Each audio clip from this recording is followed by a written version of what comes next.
বর্তমানে আমরা এমনই এক সময়ের মধ্যে দিয়ে যাচ্ছি, বা বলা ভালো এমনই এক যুগে পদার্পণ করেছি যাকে আমরা বলতেই পারি এআই এর যুগ, অর্থাৎ আর্টিফিশিয়াল ইন্টেলিজেন্স। কিন্তু বন্ধুরা, আপনারা কি জানেন কোন গ্রহ কন্ট্রোল করছে এই এআই এর জগৎ? কার ভূমিকা বা কোন গ্রহের ভূমিকা এখানে সব থেকে বেশি?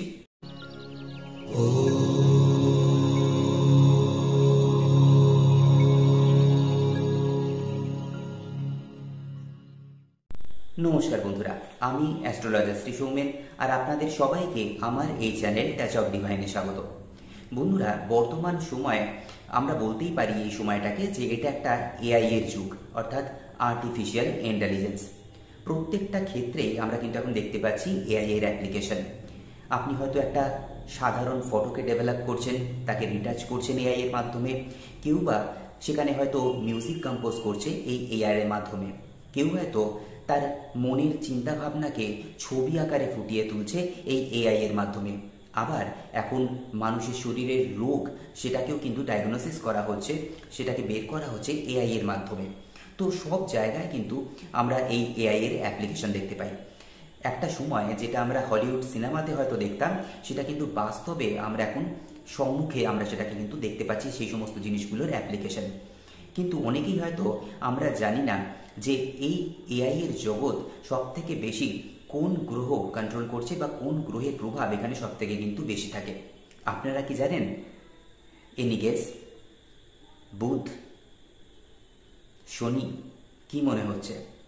নিশ্চয়ই সে ব্যাপারে নিশ্চয়ই আমি আলোচনা করব, এবং তার সাথে এটাও আলোচনা করব কারা এই এআইকে সব থেকে ভালো কাজে লাগাতে পারে, অথবা এআই প্রফেশনাল হিসাবে সব থেকে ভালো তারা নিজের কেরিয়ার তৈরি করতে পারে। তবে সে বিষয়ে যাওয়ার আগে প্রথমেই যেটা বলার আমাদের বন্ধুদের, যারা আমার নতুন দর্শক বন্ধু, যারা প্রথমবার এই চ্যানেলটিকে বা ভিডিওটিকে দেখছেন, অবশ্যই এরকম ধরনের ভিডিও পেতে এই চ্যানেলটিকে সাবস্ক্রাইব করতে ভুলবেন না। আর অবশ্যই পাশে থাকা বেল আইকনটিকেও কিন্তু আপনারা প্রেস করে দেবেন, যাতে যখনই আমি কোনো নতুন ভিডিও আপলোড করি তার নোটিফিকেশন আপনারা পেয়ে যান। আর যদি ভিডিওগুলো যদি ভালো লাগে, অবশ্যই লাইক এবং শেয়ার করতে ভুলবেন না বন্ধুরা। তো চলে আসি আজকের মূল পর্বে। এআই এর জগতে যে গ্রহটি বা যে প্ল্যানেটটির ভূমিকা সব থেকে বেশি, সেটি হচ্ছে রাহু। হ্যাঁ, শুনে হয়তো অনেকেই আশ্চর্য হয়ে যাবেন, কিন্তু এটাই হচ্ছে বাস্তব কথা। রাহু, যেটাকে আমরা বলে থাকি নর্থ নোড, আসলে এটি একটি ছায়া গ্রহ। তবে রাহুর অনেকগুলো বিশেষত্ব রয়েছে। এর আগে আমি একটি ভিডিও বানিয়েছিলাম যেখানে রাহু কেতু নিয়ে আমি খুব ডিটেলসে আলোচনা করেছিলাম। রাহু কেতু কী, কীভাবে তারা কাজ করে। যারা এখনও পর্যন্ত দেখে উঠতে পারেননি, নিচে আমি ডেসক্রিপশনে তার লিঙ্ক দিয়ে দিচ্ছি। যদি আপনাদের ইচ্ছে হয় বা ইন্টারেস্ট জন্মায়, তাহলে অবশ্যই আপনারা সেটাকে দেখতে ভুলবেন না। তো এখানে যেটা বলার, যে রাহু হচ্ছে এমন একটা প্ল্যানেট যে একজন জাতক বা জাতিকাকে অত্যাধিক পরিমাণে বিচক্ষণ তৈরি করতে পারে, চালাক তৈরি করতে পারে, বুদ্ধিমত্তা দিতে পারে। এতটা বুদ্ধিমত্তা দিতে পারে যে সেটা হয়তো বুধও পারে না। আবার এই রাহু যদি ভালোভাবে শুভভাবে অবস্থান করে, ভালোভাবে কানেকশন করে থাকে কোনো জন্মকুণ্ডলিতে, তাহলে এত পরিমাণ অর্থ ধনসম্পত্তি দিতে পারে যেটা হয়তো বৃহস্পতিও দিতে পারে না। শুধু তাই না, আমাদের এই জন্মে আমাদের যে এনার্জি, সেটা কোন দিকে আমরা ড্রাইভ করব, কোন দিকে চালনা করব, সেটাও কিন্তু সিগনিফাই করে হচ্ছে এই রাহু। এবং বর্তমান যুগে যেটাকে আমরা বলছি এআই এর যুগ, এখানেও এই রাহু গ্রহের ভূমিকা সব থেকে বেশি। এই জগৎটাকে কন্ট্রোল করছে মূলত রাহু। একজন জাতক বা জাতিকা কতটা ভালো এই এআইটাকে কাজে লাগাতে পারবে, বা একজন এআই প্রফেশনাল হিসাবে তার কেরিয়ারটা গড়ে তুলতে পারবে, সেটা দেখতে গেলে তার জন্মকুণ্ডলীটাকে খুব ভালোভাবে কিন্তু বিচার করা দরকার। এবং সেক্ষেত্রে সব থেকে আগে যেটা দরকার, সেটা হচ্ছে এই তৃতীয় ভাব বা থার্ড হাউস, যেটাকে আমরা বলে থাকি, সেটাকে বিচার করা। কারণ এই তৃতীয় ভাব বা থার্ড হাউস একজন জাতক বা জাতিকার যে টেকনোলজিক্যাল স্কিল, সেটাকে কিন্তু ডেভেলপ করে বা এনহ্যান্স করে। এর পাশাপাশি কমিউনিকেশনটাকেও কিন্তু দেখে হচ্ছে এই থার্ড হাউস। যদিও আমরা বাককে দ্বিতীয় ভাব থেকে ধরি, তবে কতটা ইন্টেলেকচুয়ালি আমরা কমিউনিকেশন করছি সেটা নির্ভর করছে এই তৃতীয় ভাবের ওপর বা থার্ড হাউসের ওপর। আমরা অনেকেই জানি যে তৃতীয় ভাব থেকে আমরা ছোট ভাই বোনের বিচার করে থাকি। এর পাশাপাশি কিন্তু বহু জিনিস রয়েছে যেগুলোকে আমরা এই তৃতীয় ভাব থেকে কিন্তু বিচার করে থাকি। যেমন বেন্ড অফ মাইন্ড, অর্থাৎ আমাদের সাইকোলজিটা কীরকম, আমাদের চিন্তাভাবনার ধরনটা কীরকম, ধাঁচটা কীরকম, সেটাও কিন্তু বোঝা যাবে এই তৃতীয় ভাব বা থার্ড হাউস থেকে। তাই এটার আলাদা করে কিন্তু একটা গুরুত্ব রয়েছে।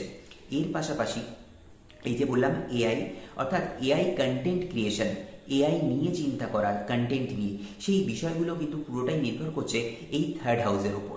তাই প্রথমে এই থার্ড হাউসটাকে বিশেষভাবে আমাদেরকে অ্যানালাইসিস করতে হয়। এর পাশাপাশি যেটা দরকার সেটা হচ্ছে পঞ্চম ভাবের বিচার বা ফিফথ হাউস। কারণ এখান থেকে আমরা কি বিচার করি, একটা মানুষ বা একজন জাতক বা জাতিকার ইন্টালেক্ট, তার বুদ্ধিমত্তা, তার প্রজ্ঞা, তার বিকাশ, এর পাশাপাশি যেটা রয়েছে ক্রিয়েটিভিটি।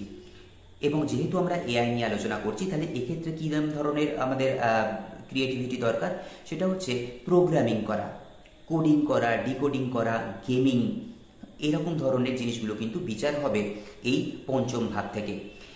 এর পাশাপাশি ডিজিটাল ইনোভেশন, সেই সমস্ত বিষয়গুলো নিয়ে চিন্তা ভাবনা, সেগুলো নিয়ে কাজ করা, এই টোটাল জিনিসটা কিন্তু বিচার করতে হয় এই পঞ্চম ভাব বা ফিফথ হাউস থেকে। তাই তৃতীয় ভাবের পর আমাদের এই পঞ্চম ভাবটাকে দেখাও কিন্তু খুব জরুরি হয়ে পড়ছে। এরপর যেটা অ্যানালাইসিস করতে হয় সেটা হচ্ছে দশম ভাব বা 10th হাউস। কারণ টেকনোলজিক্যাল স্কিল থাকলেই তো হলো না, সেটা যদি আমাদের কাজের সাথে ঠিকঠাক মতো কানেক্ট না করে, তাহলে সেক্ষেত্রে আমরা এই এআই নিয়ে খুব একটা ভালো কাজ করতে পারবো না, বা সেদিকে আমাদের কিন্তু কেরিয়ার ডেভেলপ করতে পারবো না। তাই দশম ভাব বা 10th হাউস কিভাবে কানেক্ট করে রয়েছে এই তৃতীয় বা পঞ্চম ভাবের সাথে, সেটা যেমন জরুরি। এর পাশাপাশি এই দশম ভাবটা বা এই 10th হাউস টেকনোলজিক্যাল যে ফিল্ড বা টেকনো রিলেটেড যে সমস্ত কেরিয়ারগুলো রয়েছে সেটার জন্য কতটা ফ্রুটফুল বা কতটা সেটা সুটেবল, সেটাও কিন্তু দেখতে হয় এই জায়গা থেকে। এর পাশাপাশি টেকনো লিডারশিপ রোল সেটা প্লে করার জন্য বা সেটাকে পালন করার জন্য সেই জাতক বা জাতিকা কতটা ক্যাপেবল, সেটাও কিন্তু এই দশম ভাব থেকে দেখতে হবে। তাই তৃতীয় পঞ্চম ভাবের পর এই দশম ভাবটাকে কিন্তু খুব ভালোভাবে বিচার করাটা প্রয়োজন। প্রথমেই যেহেতু বললাম রাহু মূলত কন্ট্রোল করছে এই এআই এর জগৎ, এর প্রভাব সব থেকে বেশি।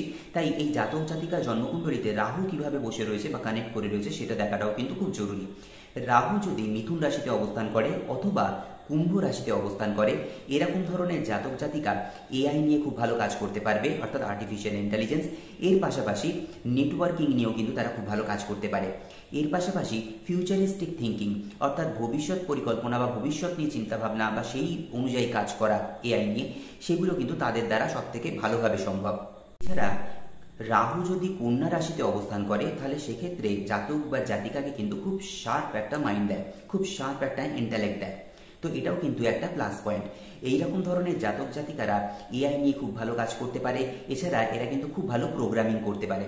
এর পাশাপাশি সাইবার সিকিউরিটি নিয়েও কিন্তু এরকম ধরনের জাতক জাতিকারা ভালো কাজ করতে পারবে। এবং যেটাকে আমরা বলে থাকি এথিক্যাল হ্যাকিং, সেটাও কিন্তু এরকম ধরনের জাতক জাতিকারা সব থেকে ভালো করতে পারে। তো এইরকম রাহু কিভাবে কানেক্ট করে রয়েছে একটা জন্মকুণ্ডলিতে, সেটাকে খুব ভালোভাবে কিন্তু বিচার করা প্রয়োজন। কারণ এআই নিয়ে কাজ করতে গেলে রাহুর কানেকশন ঠিকঠাক মতো কিন্তু চার্টেতে থাকাটা খুব জরুরি।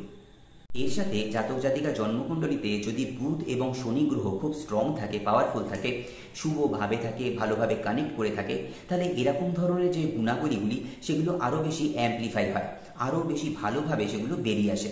তো এইরকম ধরনের জাতক জাতিকারা কিন্তু এরকম টেক ড্রিভেন কেরিয়ার ইজিলি তারা চুজ করতে পারে নিজেদের জন্য। এরকম ফিল্ডে নিজেদের কেরিয়ার কিন্তু খুব ভালোভাবে তারা তৈরি করতে পারে।